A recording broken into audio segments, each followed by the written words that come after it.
Well, hello, and welcome to yet another episode of Author Talks with Frightreads. A lot of updates today, a lot of cool stuff. The week before because no interviews, and I think the week before because no interviews. We had a good, nice little break. It was nice. Um, I say nice because I got to just play Pocopia on my Switch and not have to interview anybody. Not that I don't like talking to anybody, but Bulbasaur needs me. Um, so a lot of updates, a lot of special guests. My God, I don't even remember the gist of who has come across. I have to refresh myself and remember. So let's see. In terms of the fancy pants people that are coming in, tons of cool authors. A lot of independent authors from the tri-state area and beyond. Um, Cynthia Mannion. She was actually announced. Geez, I think that might have been during the lull. Yeah, April 15th. So I didn't have any interviews the last 2 weeks. So Cynthia was announced. Cynthia is she's an author. She's true inspiration. She was actually absolutely just a wonderful person. Hosted the Cynthia Mannion Show. You should definitely check it out. I think it's on Spotify or wherever you get your podcasts. She was also in The Toxic Avenger. So I'm excited to have somebody from Trauma also joining Jane Jensen. So we're going to have some cool Trauma going on. It's going to be absolutely dope. In terms of authors, um, year two, we had Justina Ireland, and Justina was absolutely fantastic.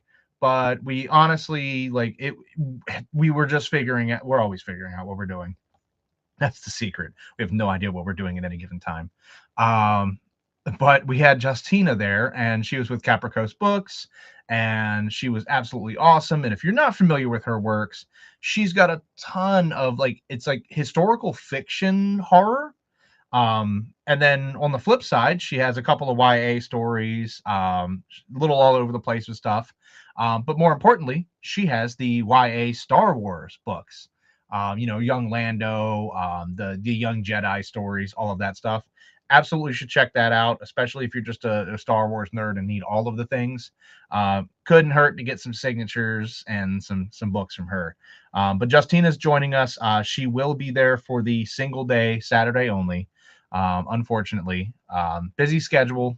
She's got a new book coming out potentially around that time. That's going to take her all over the world and back, which is awesome. It's always good to have that happen. Um, let's see. Do we have anything else that was like big news? No.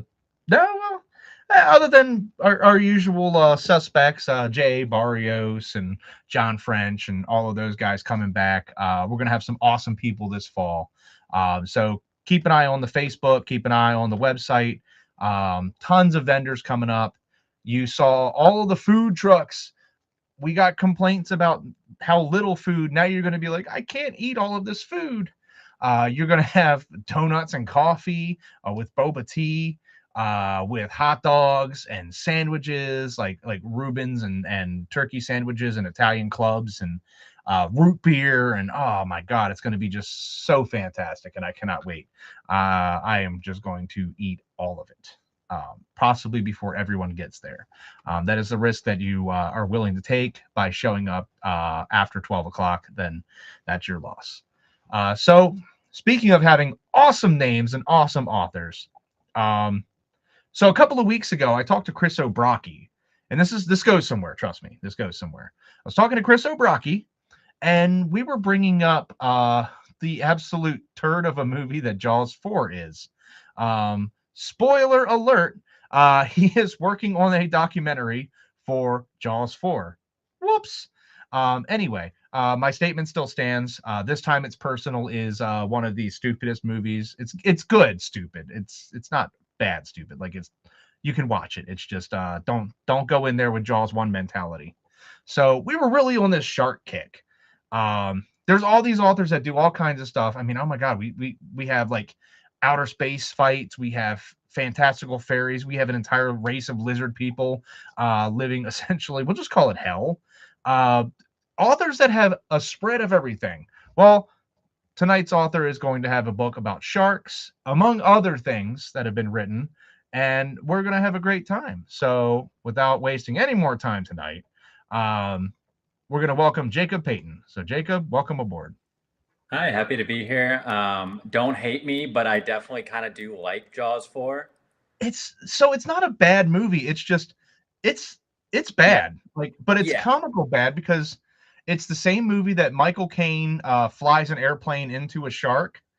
It's it's the same one where a shark follows the family down to the Caribbean from New York.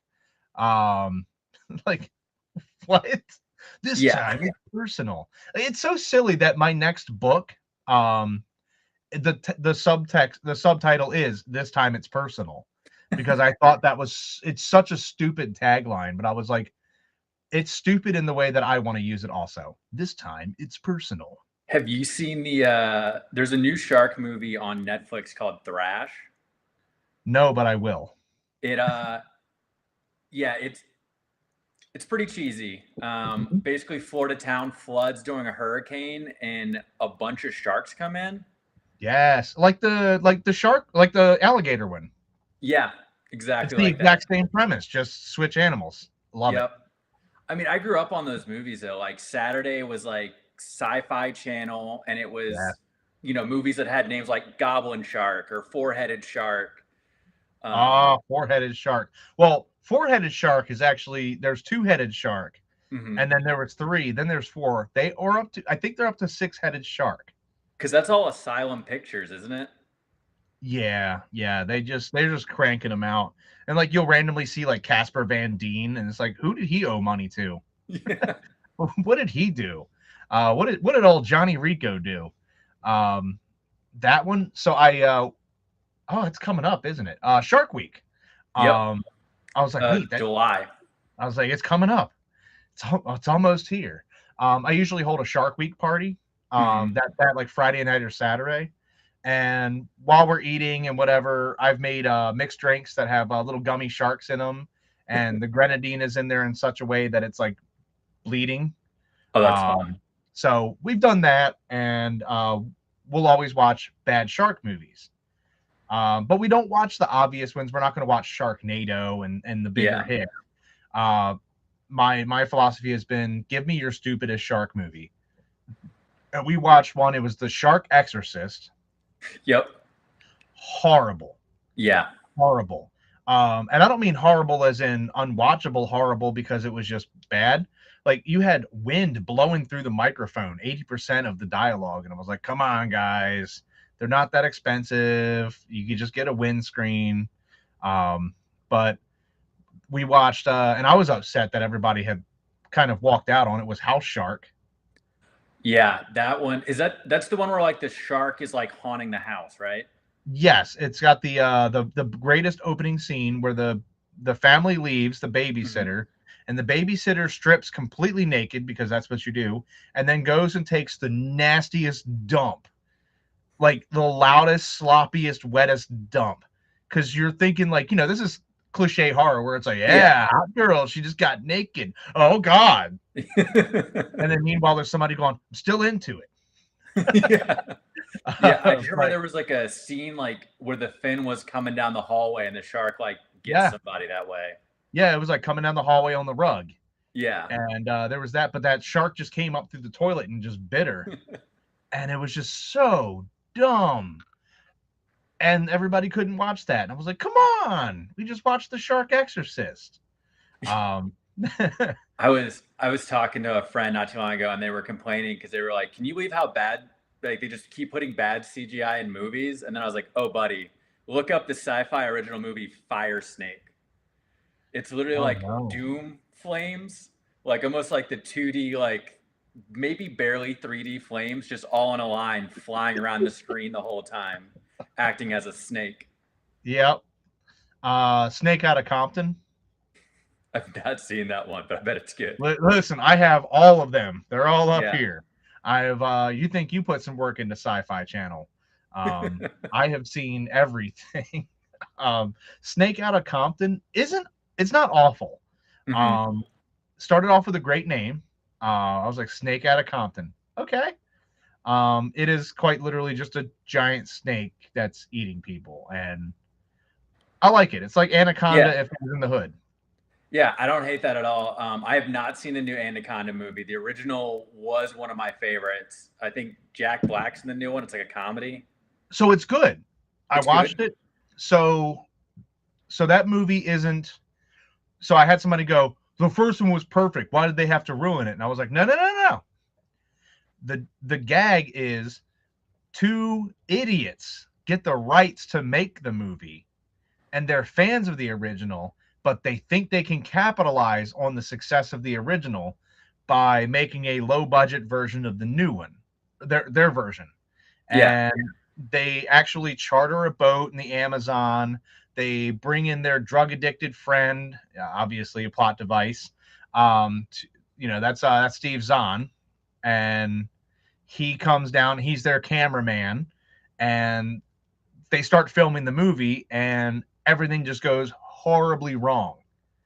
I love And there's a that. lot of great cameos.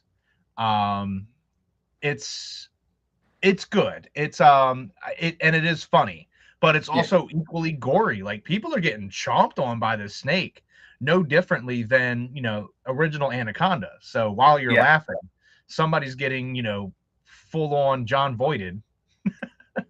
Yeah, because I remember liking I love the original movie, and then I remember loving the sequel too, because isn't like Ice Cube in the sequel? I think they tried to make. It's I like, don't think it's as good as the first one. I yeah, think I think the first one was just such a. They had all the right pieces and the right script, but the second one needed that continuity. So I think he just was obligated to be like, all right, yeah. I like money. I mean, for sure. I mean, that was also like during the time period where he was doing a lot of like family movies and stuff too. Like he had a real run there in Yeah, the early 2000s. absolutely.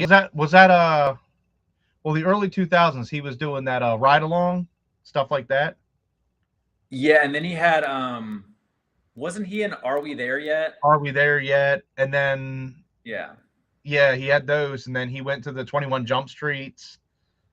So yeah, he had a good run of that. So he needed a little something to take the edge Yeah. off and get chased around by a snake. Sure, that wasn't a bad payday. I don't know. If I don't think it had the payday that the first one did. Oh, true. Yeah, but in terms of monster movies, Lake Placid. Yeah. What another great one where it wasn't this over the top, grandiose flying snake of fire or some shark coming out of the toilet. This is just an old lady has overfed an alligator to the point where it is just a behemoth. Good Yeah. old Betty White. I love that movie. I mean, I love any creature feature. I obviously anything that's like especially aquatic because it's not Yeah, hard for me, no matter how cheesy it is, to be scared of the water. yeah, yeah. Have you Like, seen the? I don't know if you've seen the movie or saw of it. The new one with where the uh airplane lands in the water and they're trying not to get eaten by sharks. Is it I deep water? just saw the trailer. Yeah, Um, I I, I'm really I'm want to see into it. it. I want to see it. Yeah. Again, same Yeah. thing. Like something about the deep water. Uh, Yeah. I mean, and why? it's you don't have to go into like really any deeper than a pool to understand you're not going to outswim anything. Like we're Yeah, just not built for it. yeah. I'll do my best, but I'm gonna die Yeah. tired. Yeah. I went snorkeling once and I was like, "Oh, so everything's bigger than and faster than me down here? Cool." Yeah, yeah. This is good. Odds are in my favor. Yeah. Um, Open Water was I think the first movie that ever made me like Jaws didn't bother me. Yeah. I watched Jaws as a kid, watched Jaws as a grown adult, and I know there are people that are like, "Oh, stay out of the water," and I'm like, "No, no, no, no." Open Water was the movie that did it for me, where I was just like, "No, this is Yeah. it's a low budget garbage film." In terms of like probably like a $5 budget, they had enough money to rent the boat and a couple of pieces of scuba equipment, Mhm. and that was the budget. And it's just two people floating in water Yeah. left out in the middle of the ocean. Like, that's the most ridiculous premise. Yeah. And I was like, wow. And then they're just in the ocean. And so you think that, you're a little farther away from the shore, things are kind of freaking you out underneath, and you swim back. You were in the middle of the ocean. Where do you go? Right. And it's allegedly based on a true story. I don't know the story behind that, but one thing that is a true story that I'm surprised hasn't gotten like a creature feature film is the USS Indianapolis in World War II. Right? Because that is like the biggest mass shark attack, I think, in history. Oh, so Open Water is inspired by the true story of Tom and Eileen Lonergan, who were accidentally left behind by a scuba boat in 1998. Whoops. Yeah. What another reason for me to never go scuba diving. Whoops. Did we do the head count? It looks good. I can't count. Let's go. I hope they won a good lawsuit. I don't know that they won a lawsuit. I think they Oh. Yeah. May have had a sadder they ending. were stranded. Okay, so they don't even know where they went. Speculation is they were stranded for over 2 days that led to their deaths from dehydration, exhaustion, or shark attacks. We're just assuming. These are the things that could be. That sucks. Wow. They found a fin, a wetsuit hood, and a tank that belonged to the couple. And a slate washed ashore with a message in Eileen's handwriting, with their names, addresses, and a phone number, and a request for help. That is. That's 10 times worse than what I watched in the movie. Yeah, that's way worse. And I also, just another great reason that I don't need to go deeper where I can't see the shore or get to it. But you got the Indianapolis in Yeah. like 30 seconds of Jaws. Yeah. There was your movie right there, where he just looked off into the distance and was like, there I was. Yeah. Oh yeah. He talks about that. And Yeah. that's where now I feel terrible because I can't remember his name and I should know Shaw? this. Shaw? Yeah. Quint, Robert Shaw, his character Quint, just absolutely unhinged. That man has seen some things. Yeah. Yeah, that was like the backstory he was giving. Cause I actually there's a podcast called Tooth and Claw, and they did like a 3-part on it. And so there is a movie. Oh, nice. Of Indianapolis. USS Indianapolis, Men of Courage, starring, this is where we're going to lose you, Nicolas Cage. You know what? I'll give it a chance. Thomas Jane, Mario Van Peebles, Tom Sizemore. So it's got a redeeming normal people cast. I think that's really all the names. James Remar. Yeah. I mean, I'm just kind of picking out a couple of names that are of interest. But yeah, there's a movie. I've never seen that one. I haven't either. I'll have to. I mean, if Nicolas Cage is in it, I'll give it a chance. I love me some Nicolas Cage movies. Does he like fall in the water and go, "Not the sharks"? That's what I'm wondering. Like what they framed it on, because like when I think of that, I think of the fact that like they were in the water for a week. Yeah, and it slowly got so losing their buddies.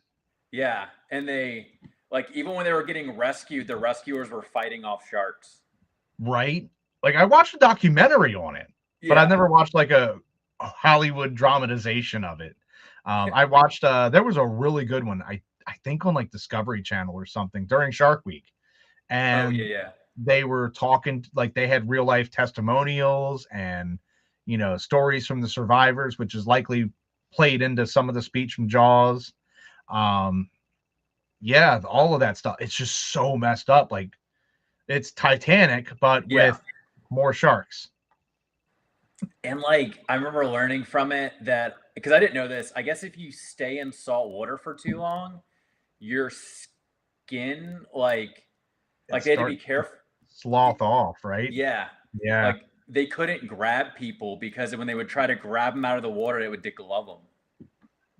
Awesome. Yeah. terrified. If anyone here writes body horror, it's not my genre, but Man. So you don't do body horror, but you got a shark book. I mean, I do some So body horror, just not to like the Jaws Cronenberg level horror? Yeah. Is that what we're getting into? Not quite though, but not quite degloving people, but just typical I keep Jaws my gore around the shark attacks. Okay. Okay. So why sharks? Why a shark book? Now that we've spent like a half hour talking about shark movies. So when I first started getting into writing seriously, the idea of like sitting down and doing like a big 80,000 word novel, like what I was reading was really intimidating. Yeah. But another thing that I love to read was like these pulp horror paperbacks, so like Guy and Smith, and a lot of these what's now called like paperbacks from hell, like the Grady Hendrix books. Yeah. That he has like a newsletter around. He had a book around, and yeah, I was like, well, these books are shorter. What's like a fun thing I can do? And then I found a Severed Press, and that's kind of like what they put out. Is that at least when I found them, what they were putting out was a lot of aquatic horror. It was a lot of megalodon fiction, like Steve Alton. Most of them were only running like 250 pages tops. Yeah. So I just kind of had a summer where I sat down and I was like, I'm gonna write a really fun like shark novel. I did very light research on some bull sharks, and then watched every shark movie that I could find on Tubi at the time. Okay, that's one way to research. Yeah, and just kind of and then the tornado threw sharks everywhere. Based on science, this could happen. Yeah, based on some light science, set it off the coast of Virginia, so something I was a little more familiar with. Yeah, well, that always helps. If you can get the more stuff you get right, the weird stuff gets overlooked. Yeah. If it's like, what do you mean the bull shark came on land and started running? It's like, yeah, that's fair. I mean, it is Virginia. He did mention that there was a good restaurant right on that intersection. I do know that restaurant. So, yeah, I guess that shark can run. Yeah, sure. Sure. And then, and then I also I've always loved the book Moby Dick, like one of the books I had to read in school that I still remember to this day. Yeah. Because I love the revenge element and how unhinged Captain Ahab was. It's literally just a book about an obsession. Yeah. And the lack of give a damn about literally everyone else. You're all expendable as long as I get this whale. And so that's a big theme. And even though, sorry, spoiler, it's a super old book that you had to read in like elementary school. But he sacrifices himself to get the whale. Yep. And I think that's just super poetic, like such an obsession. Man, you read into Moby Dick a little deeper. Him sacrificing himself would have been, what if he would have killed the whale and they brought it to shore and harvested it and all of that? Yeah. What does Ahab have left? Right. Does he has no purpose in life. That was his life's purpose. Him going down with the ship, going down with the whale, is such a poetic, like, we're going to do this together and we're gone. Yeah. And it really is too, like, that trope coming from Moby Dick. If you read a lot of creature feature books or even movies, like you always kind of have that one character that at some point in the film becomes all about, oh, now I need to kill this thing. Yeah. I'm willing to risk all of your lives. I will burn my own life down in the process. Yep. But both of us cannot exist. Like Anaconda, like we cannot just turn this boat around and leave this jungle. No. Not with John Voight on the boat. Yeah, That dude was nuts. Yep. Old snake whisperer himself. Every because you had the same thing with what was it? Deep Blue. Yep. You had that. You had I mean, every movie has their guy. Yeah. Jurassic Park has their guy. Yep. Who's the crux of every single one? There's always one person who's keeping them there to make it personal. It's such a common trope.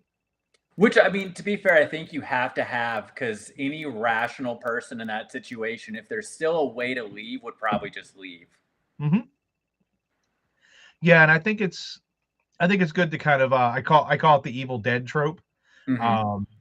Yeah, now we're going to leave. What do you mean the bridge is out and the only other Yeah. road is flooded? Now what? Yep. And they do. There are movies that actually do play with that trope of, you know what? We are going to 100%. I'm gone. Yep. Texas Chainsaw Massacre. They do. They try to leave. And they're like, we do not actually belong here. We're sorry. I didn't mean to stay for dinner. Didn't realize we were having people over and for dinner. Yeah. And they try to get out of there. So sometimes when that common sense kicks in, that makes the situation like 10 times more tense. Because Yeah. then you're like, oh, you guys are really trapped. Because I'm looking at it like, well, I would have just never done it. No. That guy looked crazy and we were going to pick him up. Yeah. But the 60s were a weird time, man.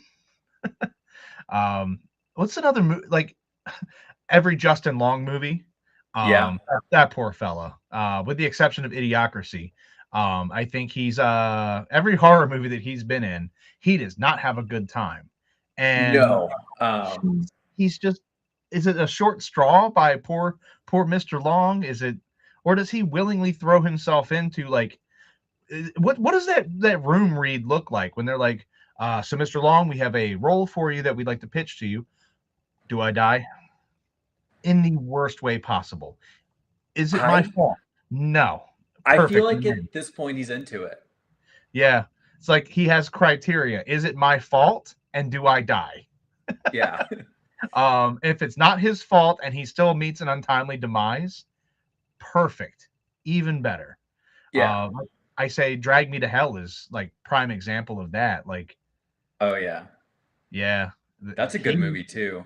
That definitely Yeah. kind of flew under the radar a little bit at the time, and now Yeah, and it's everyone funny loves. at times. It's the perfect kind of horror. It's funny. Yeah. When the goat starts talking, oh my god, I laughed out loud in the theaters. It was great. Right. Yeah. And But it those are played the on best kind of like movies. I mean, it was kind of the same trope as, was that Thinner by Stephen King, where he gets cursed by the old woman? Very similar. The gypsy curse trope. Yeah. Yeah. Very much like that. But the difference is, Thinner, that guy was just kind of a dick and he kind of had it coming. But he almost ran over somebody and told him to get out of the road, stop being a jerk, and they were like, Tina. And that was it. It's still a little overboard. But fair is fair. Yeah. Drag Me to Hell was different because I don't know what it's like to be in that position where I don't know. I think it was just the Hollywood version of a bank, but doing a loan approval, because that's done like back end. Yeah. That's why I say Hollywood banking is different. They can make and break you right there on the spot. But you're doing your job. This is strictly business. It's not personal. I don't hate you. I'm not trying to ruin your life. Listen, you were not approved for another loan because you haven't paid off your other, I think it was like, she had like 3 or 4 other open loans. And she's like, I can't do that. And it's like, any sensible person would be like, hey, look, I tried, didn't I? No, instead it's like, I curse on you and your family. That's fun though. So it's just not, and I like that better because that's just like, it's kind of like The Grudge. Yeah. You went into the house. That's it. That's all you did. You went into the house to set their mail on the end table. I don't know, like whatever it was. And that's it. You're done. That's a wrap. You're cursed now. That's all you did. I feel like a missed opportunity for The Grudge, because that movie scared me so bad when it came out, is they need to do an updated version. I liked the newer one they did, but an updated version in like an Airbnb or something. Really just make it realistic. So here's one that you probably haven't watched, but The Ring versus The Grudge. I have not seen that one. No. and they fight each other.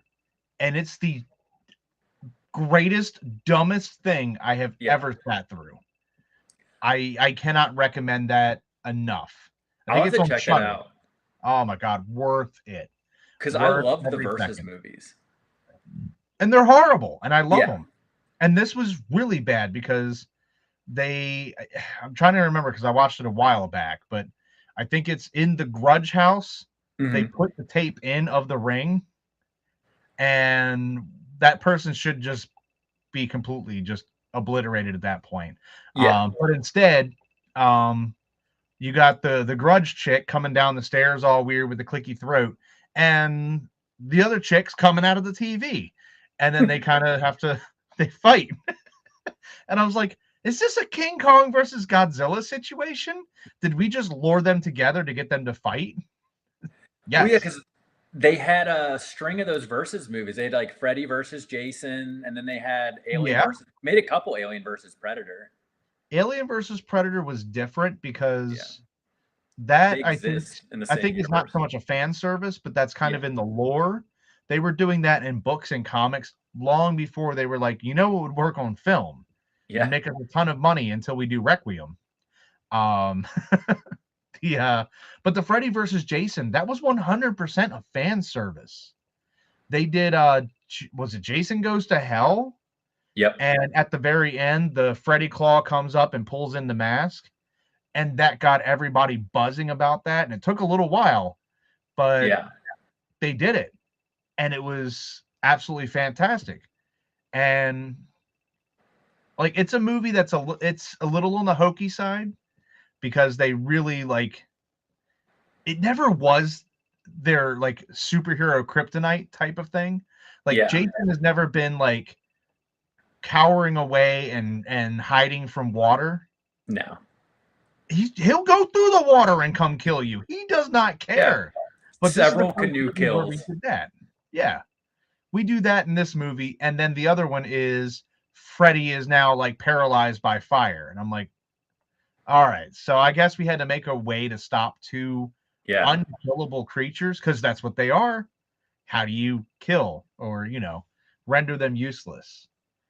Yeah, I don't know. Yeah. It's a cheesy movie, but some of the kills in there were really good. Yep. Plus, Zach Ward, one of our guests, was in that movie, so I'm super excited to talk to him about that. Oh, that's awesome. Yeah, or I should say, have Natasha talk to him about that on stage, and I can maybe watch for a few minutes before I run around with my head in a cloud trying to run an event. I've haven't worked a convention or been part of that planning process, but I definitely don't done recommend it. expos. So I fully understand the running It's around. similar to the expo vibe. I can't see where it would be that drastically different from like a trade show or something of some sort. Different clientele, but same end result. Yeah, probably a lot more fun clientele. Yeah, we're instead of businessmen, you get a bunch of Michael Myers and Jason Voorhees. So it's different. It's same but Yeah. different. That's awesome. But yeah, it's yeah. I tell people I have fun at it, but ask me later if I'm having fun. Right now, I'm not having fun, but I will know that I'm having fun later after the fact. I'm like, yeah, it was a blast. I had so much fun. You asked me there, and I just give you the 1,000-yard stare. I usually give the Ghostbuster answer. Yes, have some. Nice. Yeah, it's like how are you doing? You having a good time? Yes, have some. that's how you know that the event is probably going well, but I'm doing 10 million things. That's fair. Yeah. I mean, I've kind of been following along and looking. I mean, that's a pretty big roster. I've never been. This is my first year at Frightreads, so So you haven't. That was going to be my next question. Was you've never attended, let alone vended? Nope. Because sometimes people come scope it out and they're like, "I need to do this." So you're just coming in, fresh off the street, never seen it.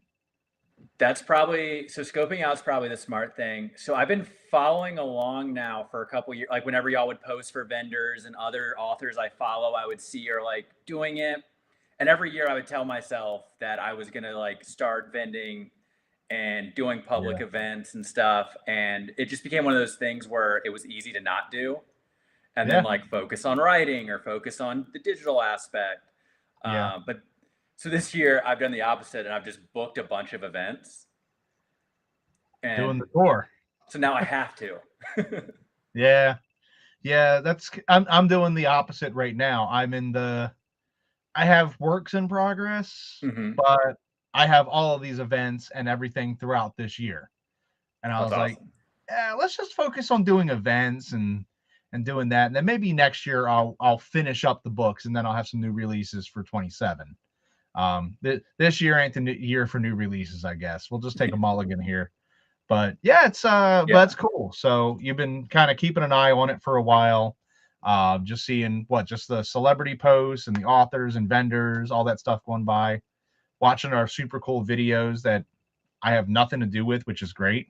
Yeah. It's probably for the best. We actually have a Prophet of Horror is one of our press passers, and he comes through. Beautiful YouTube page, by the way. Tons of great content, all the local horror events like Monster Mania. What else does he go to? I think he went to the Tidewater Horror. Bunch of spooky events that are in the area, and he hit all of them and does great video work where it just makes it look like a cool place, and everybody's waving to the camera, and there's just awesome music playing, and he's been doing it now for I think 3 years for my event. That's awesome. Just comes in, get some good video, and I'm like, just send it to me and I'll drop it on the website. And it'll be whatever last year's will be the video that we hype up throughout the year until the better video comes out. I mean, they look good. That's awesome. Yeah. And then Brad from the Charm City Ghostbusters. The video that is very Ghostbusters heavy, if you couldn't tell. One of the Ghostbusters actually is really good at cinematography. He gets these beautiful, like that slow-mo shot and very cool dramatic stuff going on. So makes it look like it's really cool. But inside of Frightreads, so how many events have you done since going on the road, so to speak? Not any like big conventions. My first big convention will be the Fredericksburg Comic-Con coming up in July. Right now, I've been doing a lot of been finding a lot of like breweries that have like a lot of like book fairs and stuff. So I've been doing a lot of that on a local level. This weekend, I'll be at the Rappahannock Arts and Music Festival over in Fredericksburg, Virginia, as one of their authors. And then there's a couple like smaller bookstores that let local authors do signings and stuff at. So putting a couple of those together as well. And those are always fun because you never know what you're going to get, especially coming in as somebody that they don't know. If they had Stephen King walk through there, that bookstore would be mobbed and just 100%. Nothing but rubble and a few leftover books. But I have had really good success with a lot of indie bookstores. Promote it, tell people, and if it's especially if it's on a really good like promenade of like a bunch of really good like shopping areas, there's a lot of good shopping, good foot traffic. I love those stores because that's where everybody just pops in. Like, well, there's a bookstore. It'd be rude not to go in there, and then you're standing in there going, "Hello, please look at my books. Do you like sharks? May I interest you in some shark?" It is. I will say I have found that horror can be kind of a hard sell at some of these things. It depends because like my horror is a no sell completely. I have a splatterpunk book. I have serial killer stuff, so it's over the top like ugh. But a shark book, on the other hand, I feel like a shark book is the neutral sell because you might not like horror, but you've watched Jaws. Right. So that's how I've started positioning it when people come to the table because like, well, I don't really like horror, and I'm like, well, you've seen a shark movie. Yeah. You like Shark Week? The beach? Yeah. Well, then here you go. This is Shark Week in written form. Yeah, it's I've been calling it a beach read for people that don't want to get in the water, which gets a good laugh every now and again. Yeah. Yay, shark. But yeah, I mean, it's but there's that fun part of the marketing aspect of everything. Mm-hmm. What are you? Who are you? Um, and the best salespeople can shift and pivot on a dime. Oh yeah. Read the room, and you're somebody else for like 5 seconds, and it's fantastic. But yeah, if you can do that, it's not so hard. I think, and I always tell that to everybody else. I'm like, it's easier to sell your book. Yeah. Nobody wants mine, um, but mine are very niche. Like, you got to be in horror. Yeah. Like, this is the you have to be like, you've seen every slasher, you have binge watched Dexter a million times, you go to sleep to American Psycho. Like, you got to be that kind of person. Yeah. Unstable and crazy. Uh, but Splatterpunk feels like it's having a moment though. I it see a is. lot of like it on Book Talk, like extreme horrors definitely being pushed. And the problem is, I'm not extreme horror. So I'm there, I'm at the Yeah. line, but I didn't quite go over. Like, it's bad things happen to people in Yeah. gnarly ways, but it's not drug out to the point where you're like, I nothing Uncomfortable. bothers me, so I don't know what normal is for people to Yeah. react to like awful things. But I don't know, you're not dry heaving reading my book on, oh, it's so bad. Oh no. Um, I don't think it's that bad. Like, we read for our book club, we read Jeff Strand's book, Your Body Will Never Be Found. Mm-hmm. And that's rough. Um, yeah, that's all that I mean, without going into Yeah. why. Um, I mean, there are just like severe beatings on people to the point where we're breaking parts of like a face Yeah. and describing the sounds, the squishiness, Oof. and so, like, I don't go in that depth. Yeah. I don't drag it out, but people get killed in some nasty ways. Um, so I can't quite go, hey, splatterpunk nerds, who wants to read a super gory book? Yeah. Because it's gory, but it's not. They're gonna read it and then be like, bro, have you ever read Playground? Like, oh, that's fair. Aaron Beauregard is pretty messed up. You're right. Yeah. Like, it's not that. It's not like Aaron Beauregard is splatterpunk. That's nasty, gnarly, gross. But mine is like, whoop, not quite there. So it's hard to find my place. But I think I'm working. I'm literally writing stuff that can be more like approachable style. Like, I gotta. What's everybody else doing? I need to do that. I mean, there's definitely a place that I feel like for, I mean, not the super extreme version, because like I like the Splatterpunk I like to read. Like I always ask people when they recommend me a book, I'm like, is it like Brian Keene or Brian Smith, or is it Edward Lee? Because these can be two very different. Like I'm a Brian Keene, Brian Smith fan, but there's some Edward Lee books where I've had to put Yeah. down, or like J.F. Gonzalez, where you're like, ooh, that's And getting I rough. so we read God, what's the dude's name? It's a British author. He did a book called Brat. Mm-hmm. I don't know what that is. I don't know what category it was, other than, why am I reading this? Yeah. It was like the guys, I don't know if he was in a lot of salt water, but like his skin was coming off, Oof. and he's like peeling his skin off, like, just like if he got sunburned repeatedly, just peeling his skin off. Ugh. Um, of everywhere, not just his hands, Yeah. of everywhere. And he continues to take care of business with himself, even though the skin was coming off. And I'm like, why are you like this? What?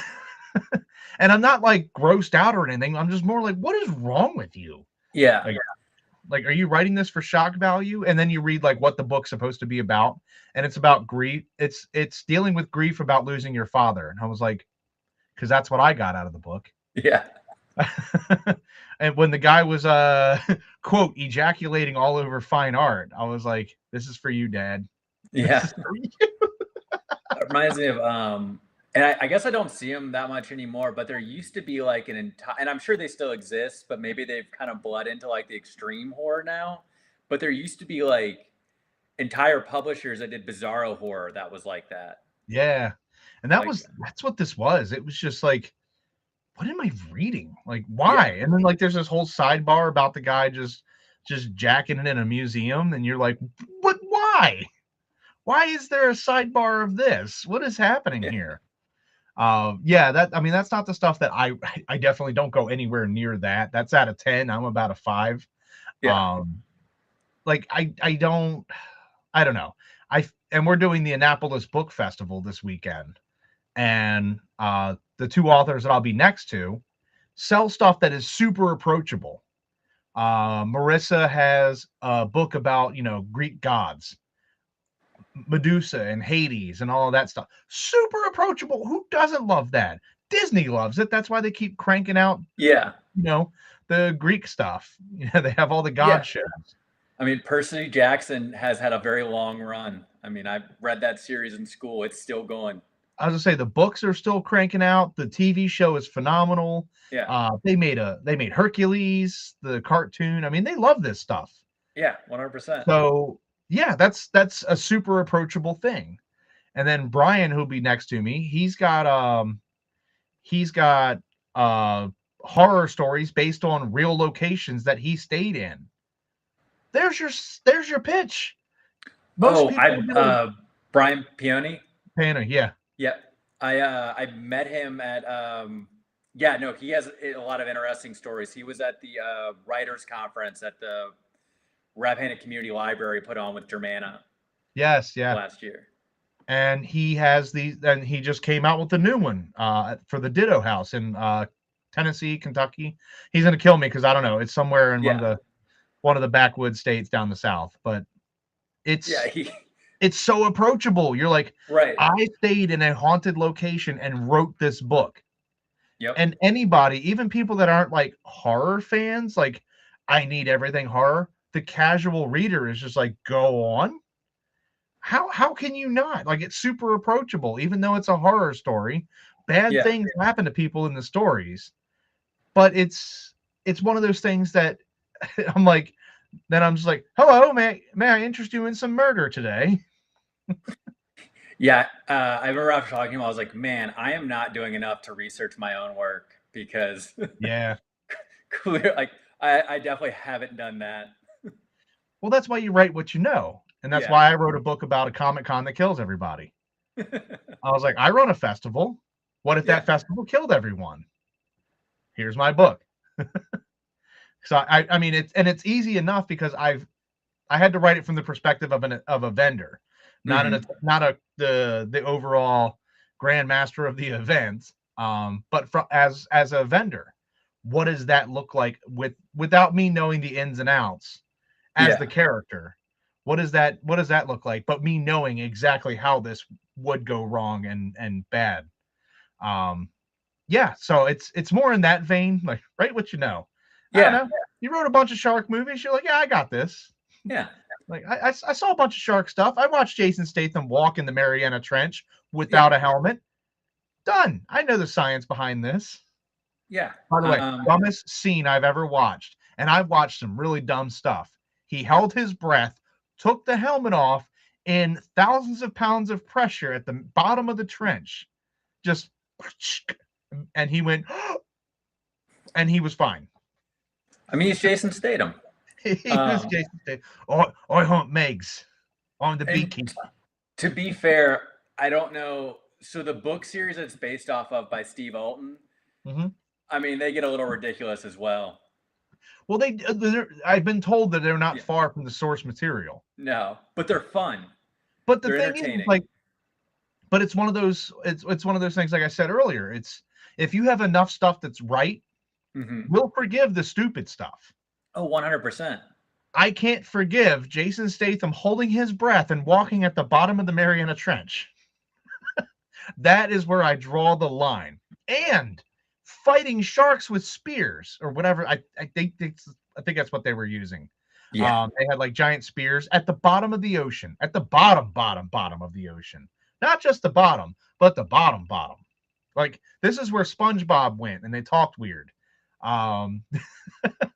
So what a deep reference. Yeah. He went down to rock bottom. That's 100% where Statham was. And he held his breath and then proceeded to spear fight sharks without a helmet, held his breath. I think that was where I went, really? That wouldn't be real. Everything else, I'm giving it a pass. Statham, on the other hand, I mean, doesn't the movie open, or I know the book, I think the second book opens with the shark eating a T-Rex. Yes, because you kind of get because it's where they go into their underworld, Meg world, I don't know, whatever, the barrier that protected everything. Yeah. That's where all the dinosaurs now live. But it's fine. It's fine. Yeah. Like, I can go with the science on that. And I'm like, yeah. Just don't think about it. Well, you're like, well, it's another surface world that's under the ocean. Okay. I can live with that. I can. Yeah. And the dinosaurs live there. Okay. Yeah. Sure. It's Jason Statham spear fighting without a helmet. Now it's got silly to me. I mean, it's basically that island from Godzilla, where all I think they literally just call it Monster Island, don't they? Yeah, and that's 100% what it was. In Fulci's Zombie, they had a zombie fighting a shark. They did. Yeah.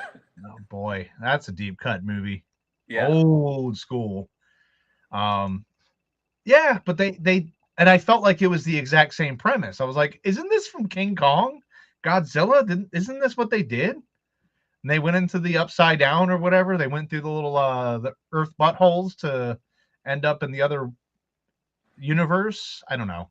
Like, I'm trying to make sense of it in my own head. Yeah. I'm like, they went through the earth butthole and they ended up on the other side, and they popped out and there were dinosaurs and giant monkeys and a race of people that could speak to them. I don't know. It's close enough to science as long as it's entertaining. Yeah, if their science makes sense. Yeah. If I can go along for the ride, and I'm like, okay, like, I don't know, Resident Evil gets silly after a while, but then you're just, but as long as the lore makes sense in its universe, I'm like, oh, okay. So that's why this plant does that, because okay. That would not make sense in the real world. It wouldn't be like, oh yeah, it's because they started injecting people and then the saliva from a monkey. But it's like, no, that doesn't even make genetic sense. But in Resident Evil, I'm like, okay. And Chris Redfield can punch an entire boulder. Got it. Exactly. All of it makes sense. And Leon is in his 50s doing backflips like nobody's business. Yeah, don't think about it. Yeah. But you're also like someone that constantly has to like stop what they're doing when they're playing and be like, wait, are these T-virus zombies or parasite zombies? Jeez, right? What are we? Which game world are we in right now? Yeah, what iteration of the virus is it? What letter of the alphabet am I fighting today? Yeah, that's the question. And I just remember, what happened to the days when it was just the T virus? Can we just go back to the OG? We just get the regular old virus that just made them Romero zombies. I'm good with that. I don't need ones that run. I don't need ones that explode with a thingy that comes out of their head. I'm good. I'm actually good. I'm totally okay with just regular old zombies. And I mean, I liked Left 4 Dead and the new Back 4 Blood game. That's kind of Worms. I mean, you could have like different classes of zombies, but as long as a headshot takes them out, I'm good. Yeah, and I love those. Yeah. And then you get like in the similar vein as Dead Island. Yep. It's the same type. They're fast running, and then the problem is now with all the zombie games, you have your 4 types. Yep. And it's you have your regular bullet fodder. Then you always have a boomer type, one that's big, fat, and explodes. Then you have your witch type, which is going to be the fast moving, very violent, you can stealthily get past it character. And then you have your ranged one, which would be what the smoker, I think, was in Left 4 Dead. Yeah, way back. They've added so many new ones, but yeah, I think the original was the smoker. But yeah, they're different names, but they do the same thing. Even when they did Back 4 Blood, it's like it's the same thing, just different. And whether it explodes in a gas or poison vomit or whatever it does, it's the same thing. Yeah. I'm like, you know what? Let's just go back to like just zombies. Yeah. Let's just get regular zombies. I mean, yeah, no, I'm with that. I think they're scary enough, and there's enough stuff you can do. I mean, I get it for game designers though. They always Yeah. want to throw like extra stuff in there. Yeah, because then you get, the speed runners that they get the pattern down and all of Yeah. that. The bigger monsters kind of add a little extra something to just slow you down a little bit. Yeah. You ever play it was called was it Days Gone on PlayStation? Ooh, I heard about Days Gone. I didn't play Days Gone. I think I ended up playing Dying Light instead. So Dying Light 1 Yeah. was great. We don't talk about 2. But 1 was fantastic. The co-op in it was great. Me and my buddy were like zip lining everywhere and parkouring all over. 2 was kind of but Days Gone was basically what the Daryl Dixon game should have been when The Walking Dead created his little solo sidebar, not whatever we got. It's a dude on a motorcycle riding around this small town and helping the survivors. Oh, that's crazy. That's Daryl Dixon. Yeah, that's 100% Daryl Dixon. And then you give him a crossbow, and we got the same guy. Yeah.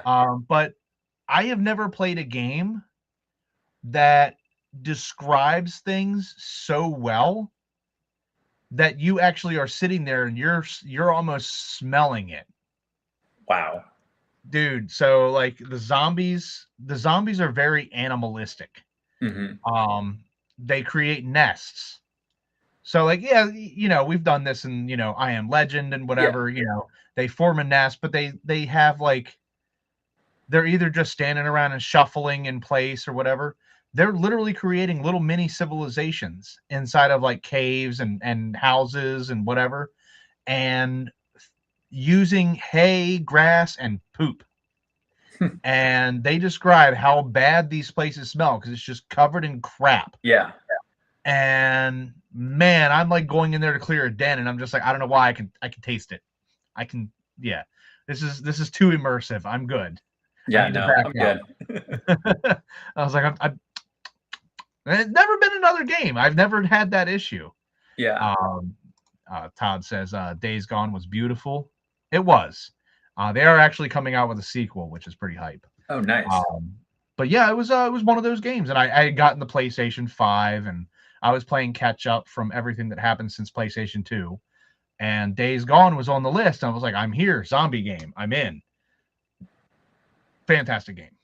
I'll check that out. No, I definitely am behind on games. So I have an Xbox, so everything's not always cross compatible, sadly. Yeah, same. But a bunch of the Resident Evil and even some of the Silent Hill games are on the Xbox store, I found out. So I've been slowly like trying to work my way back into them. Have you played the Silent Hill 2 remake? I haven't. So that's on the list. So I think it's pretty damn good. As far as a 1-for-1, it's the closest you're going to get.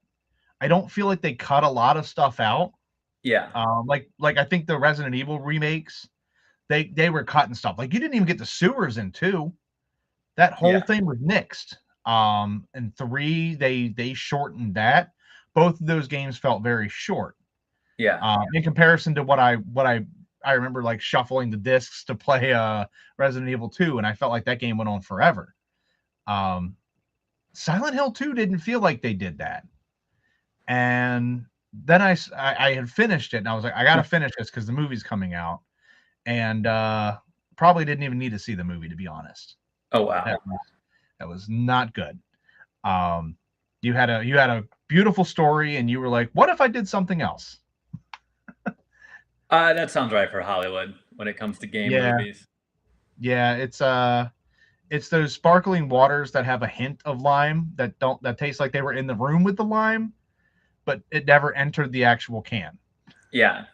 Yeah, that was the Silent Hill movie in a nutshell. Oof. I wanted so much out of it. I was like, you guys did, like, number one was a knockout. Yeah. Script changes aside, they made sense. Yeah. And I could go with it. And the character of Sybil, top 10, hands down, best character of all time. Yeah. I actually got to meet Laurie Holden, and she actually still loves. She's like, that was my favorite character that I've ever played. Oh, that's awesome. And she was talking about how, like, a lot of the, like, her husband was very upset on set when they were beating the hell out of her in front of the elevator. Mm-hmm. He was getting really worried and very concerned, and it's like, it's stunts, dude. Chill. Yeah. It's a movie, but that's how much she was selling it, and like the whole scene was just so visceral that it even made her husband go, hey, unhand my wife. Like, ready to go start grabbing people and like knocking them out. But then you get to this new one, and you're like, you had the source material. So You much had source so much material to work with. And this is the one movie that Pyramid Head should have been in. Right. And you were like, you know what this movie doesn't need this time? We don't really need Pyramid Head all that much. We'll pop him in there once or twice, but like, didn't you just abuse him for 2 whole movies? Yeah, and make a lot of merch with him. And the character of James is the only one that should be affiliated with Pyramid Head. But what do I know? I've only played the games. I'd say watch it if you could find it for free somewhere. Fair. But it's not good. But definitely play the game. I played Silent Hill F as well, and I was not as impressed. Yeah, I know that one's also on Xbox. I'm excited to kind of go into it because I also want to replay a lot of the old Resident Evils because I was never so a lot of my playing them growing up. I wasn't allowed to own them, so it was playing them at friends' houses or like watching their older brothers play and beat the game. Yeah. So it would be nice to see the storyline all the way through. Oh yeah, so you were just coming in, like, you were watching episode 3, and then you came in on season 2, episode 6, and you were like, yeah. Oh, okay. Well, I got to catch up. Oh, that guy died at the end of the season? Oh, okay. Or like, I remember certain boss fights, like all the kids, like when I lived in this one neighborhood, like someone would shout out, like, I'm like whatever boss fight they're on and like Resident Evil, and then everyone's around them. Yeah. In their living room, and same with Silent Hill. So you're like, well, I saw some of the big scenes. Yeah. You knew enough to fake it, but you're missing out. With like the original like Final Fantasy VII. I'm like, I kind of know it. Oh no, you never played the original. Even I played that. I couldn't. I think I played 8, but I don't remember beating it. Mm-hmm. And everybody's like, 8's the best, and I was like, I think 7. I think 7's still top tier. 10-2. Oh no, when they started playing with the voice acting, is it that one? Oh no. Yeah. I just remember, so there was that scene. There was that scene where they were on like a cliff, and they're like, just laugh out loud. And he laughs, and his laugh was like, ha, ha, ha. I was like, I can't unhear his dry laugh. I was like, oh God, you probably should have let the voice acting marinate a bit before releasing this. It was not good. No. Yeah, and that was one that I didn't play. I watched a buddy of mine play it, and the same thing. I don't know the whole story. I just remember I was there for that scene, and I was like, that's the worst scene I should have been there for. But yeah, it's like that and some volleyball. I think was that the one with volleyball? Yeah, there was like volleyball. One of the, I think in 10-2, like the main character was like a singer or like actress. Yeah, it was the blue dress chick, right? Yeah. Yeah.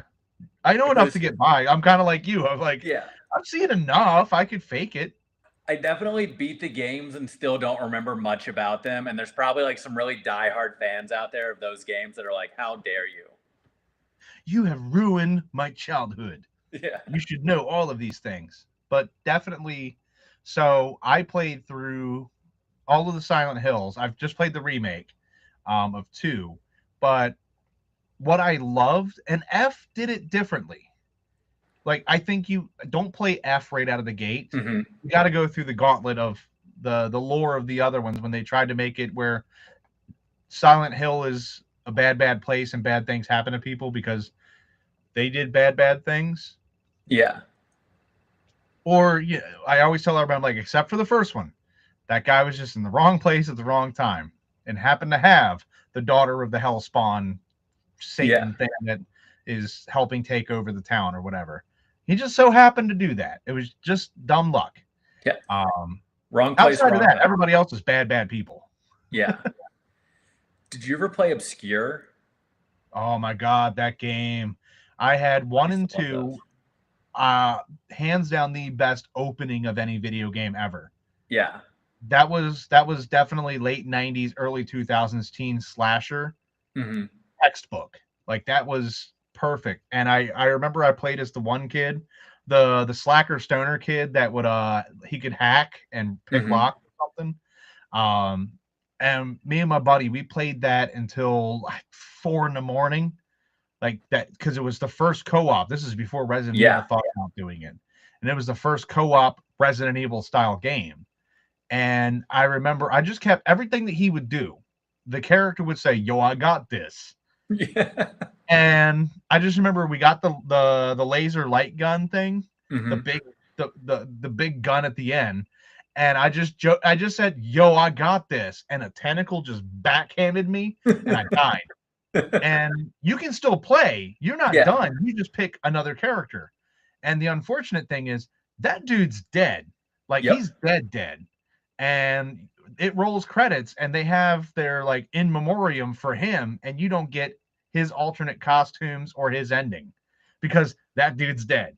And I was so mad. I was like, I don't got this. So The Faculty is one of my favorite movies, and Oh those my god, it was games. 100% that. Yeah, it Yeah. was that in game form. I Yep. loved it. The Faculty has no right to be that good of a movie either because No, especially like a crazy stat cast for no reason. a great cast Yeah. and to be honest, I mean, yes, it's a very much body snatchers Mm-hmm. concept, but what a unique version. Yeah. I loved it. And then like Jon Stewart being like the voice of reason until he wasn't. He was the cool teacher, the cool science teacher who's like, yeah, I understand. I'm on top of it. Anyway, I'm one of them now. Yeah. Well, Anyway, sorry. like whatever the worm crawls into him and he goes, anyway. Time to Still one kill of the my kid. like all-time favorite twist endings. But yeah, it's God, there's so many great movies out there that I Yeah. feel like so many people just miss. We're in an era where there's just so much available that you have no time to do anything. Oh, 100%. But what I've been doing is you got to Google up like lists of movies you absolutely have to see. Read somebody's curated list and pick from there because there's no way you're going to pull stuff out and, like who's going to randomly just watch Citizen Kane for no reason? What a classic piece. Yeah. What makes me sad is how many movies like still aren't even on streaming. Like I would love for Tubi or someone to get Carnosaur and Carnosaur 2.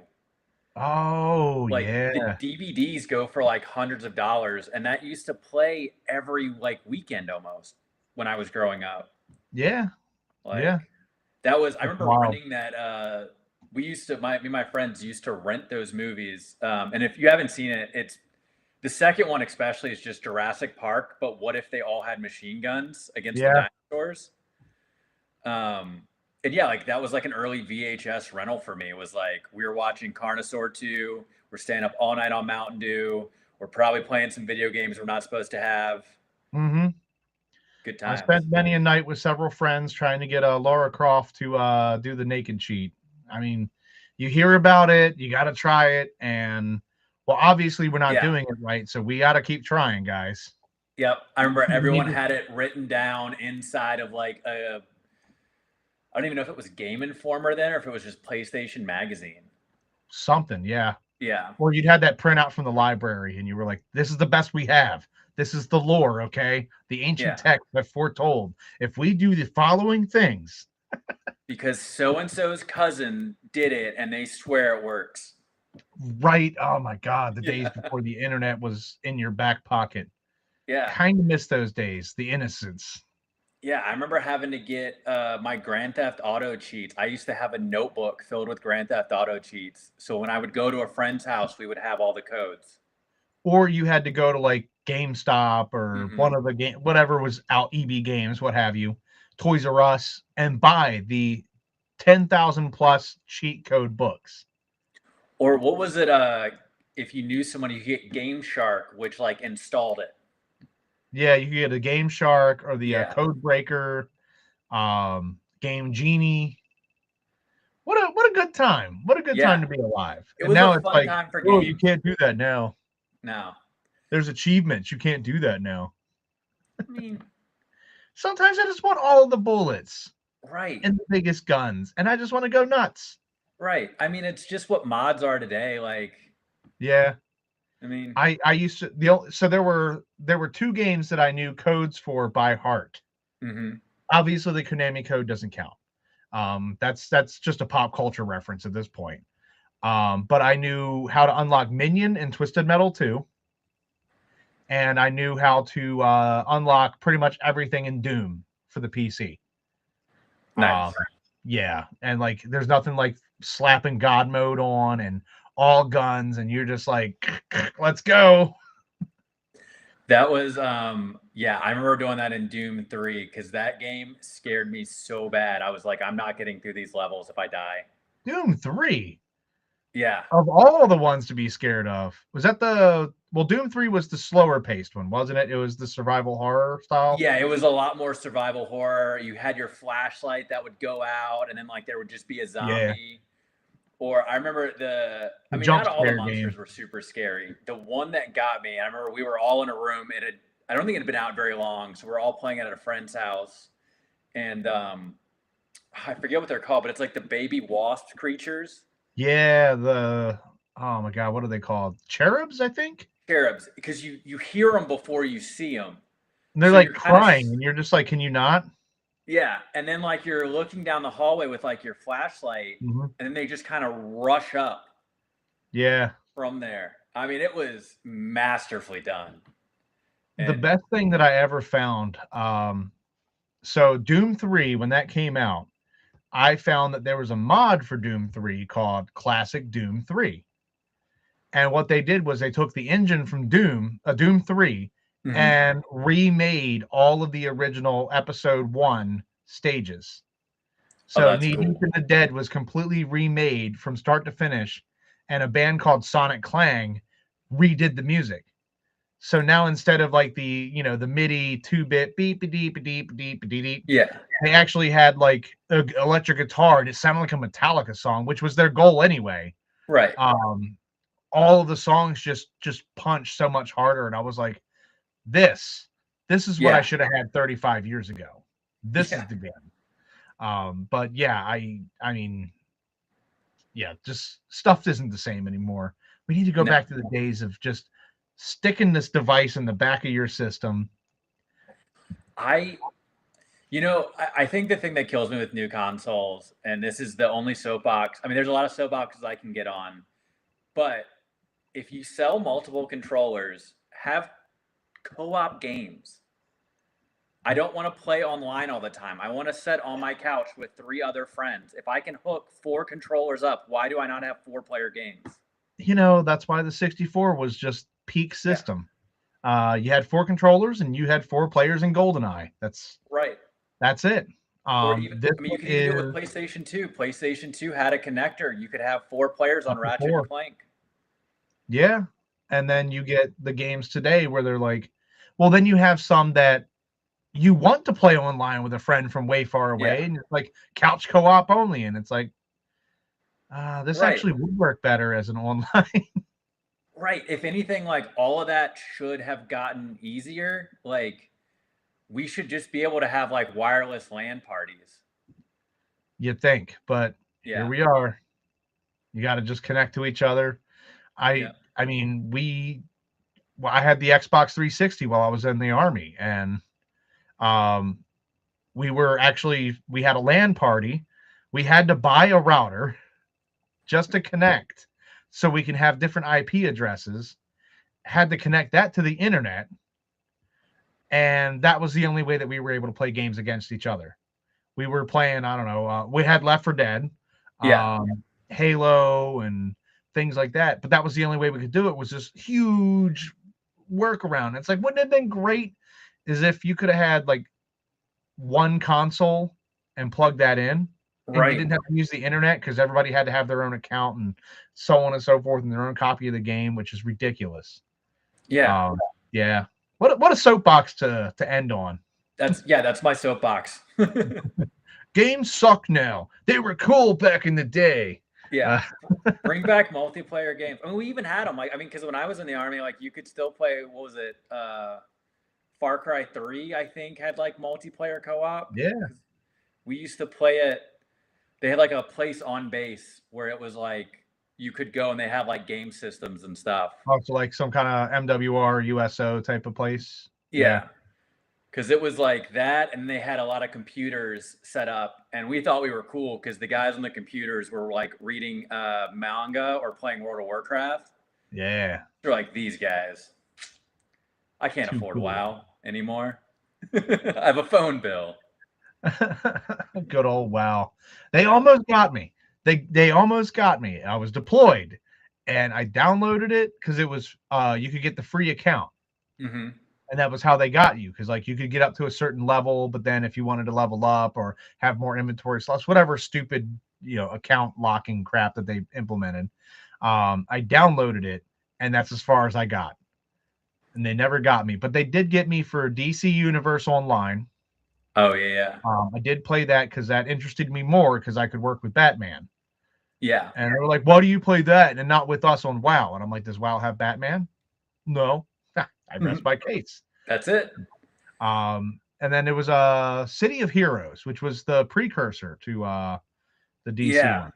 I remember that was like in all the magazines. That had a really good run.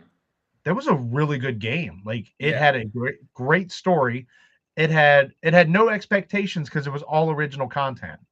Yeah. And it was familiar stuff. Like you had the tech guy and you had the fast guy and the Superman guy. I don't know what he has a lot of power. Like the Superman guy. It's like, I don't know what he does. But you had that. And then I think years before that, Final Fantasy Online, my buddy on his account, because he had up to 7 characters he could have on an account, he made me make a character and I played it. And I was like, I played it for a little bit. I think I made it to like level 5 or 10. And I was just like, so what else is there? And he's like, no, this is it. And I was like, oh, this sucks. This, he's like, but you can go into the town and like sit by the fountain and talk to people. And I was like, yeah, you can. Yeah. Yes, you can. I'm going to go ahead and delete this character and I'm gone. Thanks though. Yeah. I did a lot of Guild Wars. I watched people play EverQuest. I was too young at the time to like be able to buy an EverQuest subscription. Yeah, I remember EverQuest. Did WoW for a while, and then did Lord of the Rings Online before that was free to play, and that was really fun. Lord of the Rings almost convinced me too, because I was like, maybe. I was like, no, I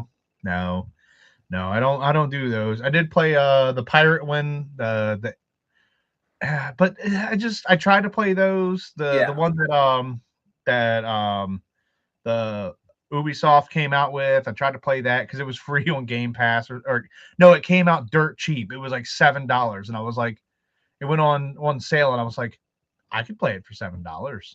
Yeah, I'm not going to pay it for $69 or $80 or whatever absurd amount they wanted, but I'll pay $6. You've just subscribed my entire Steam library. Yeah. Oh, we don't even talk about what I got on Steam. Me and my buddy just played a game where it's called RV. It's RV There Yet. And the whole goal is to get an RV down a mountain. And it sounds simple, but we haven't finished it, and I think we stopped playing because it's just like, we're too stupid for this. I think this is it. We're ending it here. Me and my younger brother got each other both copies of this game. I got it for him first for his birthday, then he got it for me. And it's called Shower with Your Dad. Why do they exist on Steam? It's like it's a 2D game where you're just playing this kid that's trying to like find his dad in a YMCA shower, and you got to find the right dad. But as soon as it like hits your thing, you get a like achievement that says like you've showered with your dad. So like before you even like install the game, I'm like, oh no, that just lives forever now. Oh no, That's like what was it? The I'm trying to think of the game. The Rick and Morty shooter game. Oh, Higher Than Life. The one when it yeah. says that you watched you stayed in the alien strip club for more than 15 hours consecutively, and you're like, no, I didn't. Yeah. Like, no, everybody's gonna think you did. Like, that's so messed up. I love that. Yeah, Um, that's such a fun game. yeah, I have to play the sequel. Oh, But yeah, same. so your first go at Fright Reads in about 6 months. Yep. We got a very long time to still wait. But it's going to be a blast. What I can tell you, what you can expect as an attendee, as a vendor, you are absolutely going to have too many authors in there. If you do like to read and like to buy books, it's dangerous. Very. It's bad for the wallet, bad for the trunk of the car. Stretch first. Um, Two buildings. One's 500 feet long. The other one's 350, something like that. So it's like 800 and some odd feet deep worth of building. Um, Live music, stage plays, amazing food trucks now. Not that the hot dog guy wasn't amazing. He was amazing like for the past 2 or 3 years. So there's a reason that that Catalyst keeps coming back. Um, yeah, just so much stuff going on, and it's just such a fun vibe. We're gonna have a blast. I think after halfway to Halloween next week, I think I'm going live with the independent theater, so we're gonna have indie film theater, and we're gonna be playing a whole bunch of bad shark movies, but ones that have been made locally. I think a couple of them that I know that are on the docket. We're gonna have The Night Watchman. That's on Tubi. Treat yourself. Um, and that's going to be that's a fantastic movie that has vampires in it. We're going to have Here Comes the Milkman, which is about a milkman that kills people, I believe. I don't know. It's like old timey milkman, and I was like, I've Yeah. never seen a milkman in my era, but it's old timey milkman, and he does nefarious things. So I'm interested to see how that plays out, among other things that we're going to have set up in there. So it should be a good time. I mean, Yeah, for it's a sure. lot going on. We're gonna have an absolute blast. But thank you so much for jumping on. We had some interaction from a bunch of people. Sharks with laser beams. Missed that comment. Thought the sharks had freaking laser beams. Just Yeah, rewatched those movies recently. I did too, and it Yeah. mostly holds up. Yeah. I think that's the say for it. It mostly holds up. Yeah. It's only somewhat offensive. But I think that was by design anyway. Oh, 100%. Yeah, it was supposed to be a guy from a time in a newer time, but even those newer times are still out of touch. Yeah. Those newer times are now 30 years old. So now they're just as old as if Austin Powers would have went forward in time, he would end up now if he froze himself in the movies at the time. I don't like to do that kind of math. So. Me neither, but that's the type of jump that he would have made. And I'm Yeah. like, so we're in a different place now than we were then. And the 60s to the 90s were a drastic jump on their own. So, yeah. Yeah. Anyway, Yeah. On that note. on that note, we're all getting old and time is fleeting. So, we're going to go play all of the video games and watch all of these movies that we've been talking about. Grab your tickets, frightreads.com for all of the information, all of the latest and greatest. Let me get Todd out of there. All of the latest and greatest. You'll see every special guest, every vendor, every single author. One of the cool things, and I love that is done at Fright Reads, you can click on their name, read their bio, and find their books. You can make a shopping list. Start now and fine tune it, refine it. It's worked in the past. I've seen several people come through with a printout. I'm not kidding you, a whole printout. And you can make a little scavenger hunt. In addition to that, speaking of scavenger hunt, it's been announced on the social media plenty of times. We're going to have a Fright Reads anthology for the first time ever. Hopefully not the last time ever, but we'll see how the first one goes.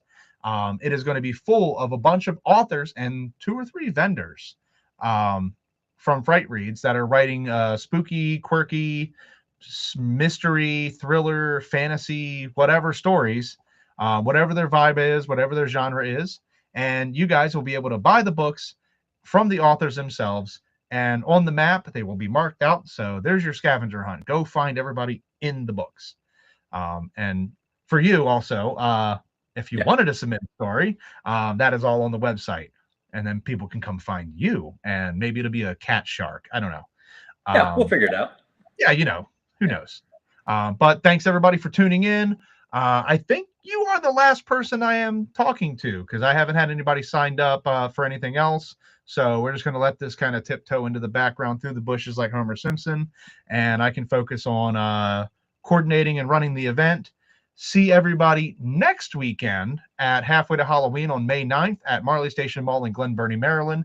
Tickets are just $8 online. They will be more expensive at the door, much like everything else in life, because I can't believe how many people are shocked and astonished at the door. They're like, door prices are more expensive. Have you been to a concert? That's how they run. That's how it works. I don't make the rules. So get your tickets. Come on out. Come see Nancy Ann Ritter. Come see Lenore Scalfo. Come see Chris O'Brockie. Talk Sharks. Come see Michelle Santiago. And let's talk Terrifier and Stream and other things. Come see a great play where we match Prince, italicized quotes, underline, wink, wink, nudge, nudge. Prince, Vlad, get matched up with the love of his life on the Monster Match. A music video debut. So much cool stuff. What a weird event. It's a book festival, but there's so much more. You should just come out and see what this is. People watch. Frightreads.com for all of the tickets. Thank you very much, Jacob. It's been a blast. Come see Jacob this fall in October. Thanks everyone for tuning in. Thank you.